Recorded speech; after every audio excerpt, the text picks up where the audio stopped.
Also, the GBI says they're investigating a man's death while in police custody. This happened back on Saturday, somewhere near 12th Street in Tifton. It's the 6th year in a row the Peach State has taken the #1 spot in the country.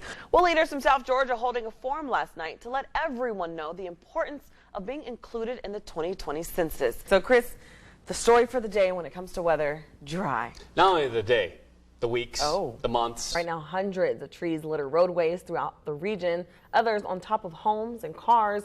Roads impassable in some areas, and tens of thousands remain without power. Well, if you know someone looking to get out of parts of Georgia or Florida, the Georgia Emergency Management Agency is in the process of opening emergency shelters across the state. Well, this morning, some people living in Albany are on edge after surveillance footage shows a person trying to get into a locked car in Albany.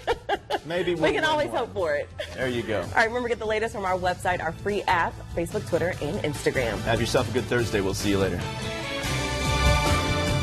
On this week's Safe and Sound, we're tackling vaccinations, as next week is Georgia Preteen Vaccination Awareness Week. A purse out in the open like this is a prime example of what burglars are looking for, especially if you leave that car door unlocked. All they have to do is grab and go. A lot of times your packages just simply won't fit into your mailbox and they leave them in plain sight. But you can never be too cautious with your package, regardless of what's inside. Well, they chose to make sure to convince these students to make sure to put on their seatbelt in the event of an accident.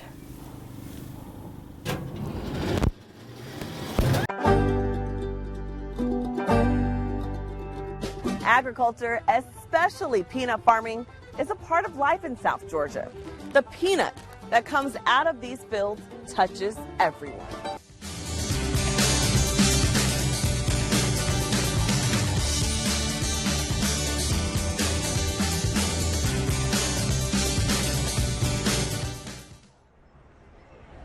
Welcome back to the 2019 Sunbelt Ag Expo. I was looking at some of that video earlier. I've learned so much since being out here. As you can see, rode a backhoe earlier, even lifted up some dirt and even put a little thing inside of a cone there. So I don't even know what the name of it is, but I had a good time. Right now, I'm joined by Becca Turner with the Sunbelt Ag Expo. It has been an amazing year. Second year at the Sunbelt Ag Expo, and I am now an honorary cowgirl. I'm loving this hat right now, but I want to talk about who I have with me now. I have Annalise Granger as well as Booker Brown. We're going to start with you, Mr. Brown. I have to tell you guys, I thought I was hearing rain outside. It turns out it's actually not raining. It's some of this water here that I actually was hearing inside of the UGA booth. You had me get my hands dirty one time playing some stuff in a garden before. You planted a couple radish seeds and carrots. I yes, did.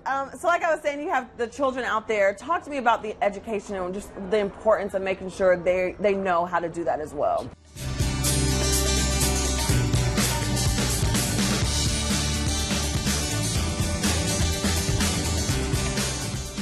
As you can see there, be dancing with a robot. We'll get to that in just a second. We're out here at Spencefield for the 2019 Sunbelt Ag Expo in Moultrie, joined now by Kayla Frady with Georgia's EMC. We're going to get to that robot in just a second because that's something that you guys have and someone can have fun with. But talk to me a little bit about why you guys are here. And everyone's so nice. I mean, it must be a requirement to come through the gate that you get a hospitality check. Well, you know, you are in Georgia, so you know that Southern hospitality comes natural. Well, it's certainly evident here at the expo. Me as executive director of the Peanut Commission. Wow. So you know a little bit of thing about peanuts, right? Just a little bit. So why is it so important for you guys to be here year in and year out? Brought you one. This is our Finding a Cure is Pivotal shirt for this year. Thank you so much. Let me hold this up so they can see. You can pick up a t-shirt. Coming to you now live from the Wildcat Cafe as we're talking about all things Fort Valley State University. Most people should know this. I'm joined now by Dr. Lattimore, but you guys are all about agriculture. Talk to me a little bit about that. Chris, out here at the 2019 Sunbelt Ag Expo. Be sure to come back before I drive away. Don't forget, we have more coming up. Stay with us. The feelings I have, thank God, I've never felt that feeling no more since then.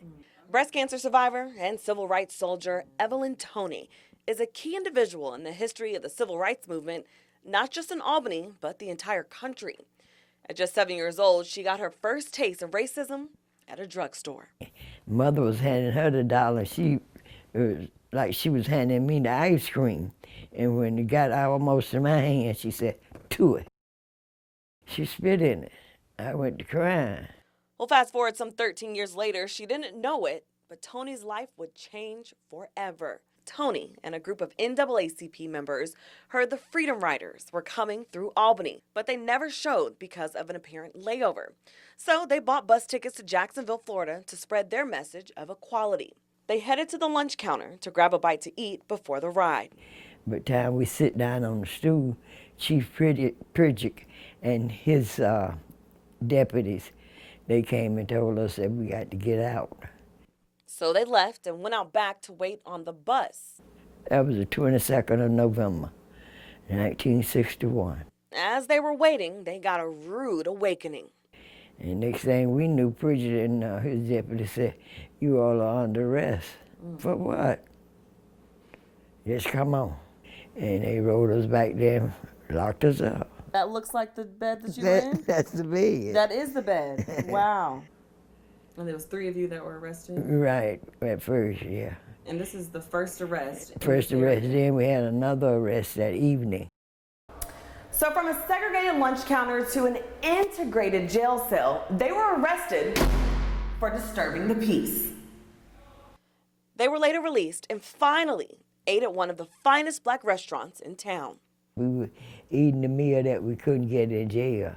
From then, she continued to push for equal rights as a spokesperson for the Youth Council of the NAACP, even meeting and working across the table from Dr. Martin Luther King Jr. That's you. Mm-hmm. Do you remember that? Yeah. We would sit around just listen to him talk.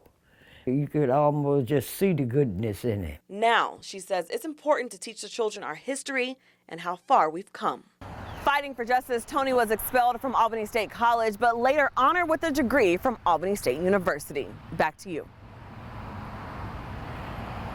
Well, in this week's Safe and Sound, I take a look at how you can get a tornado shelter installed at your home. They do save lives.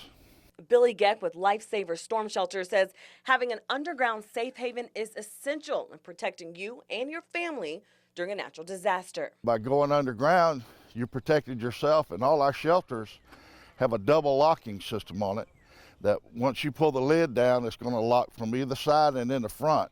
If you remember earlier this month, we again experienced severe storms, this time pounding the Cairo community. So we have ground confirmation that a tornado is on the ground in Cairo. That EF2 tornado in Grady County causing more damage to the area than Hurricane Michael. During that time, Geck and his family were prepared while underground. We were actually talking to my daughter underground whenever the tornado came through. So if you have reception above ground, you're going to have it below ground. So while you're inside your storm shelter, you want to make sure you have things like a first aid kit, a weather radio so you can hear what's going on with the storm. It also is great to have things like water and non-perishable foods because you don't know how long you're going to be in here. You also can have a pillow and, of course, a blanket to keep you warm.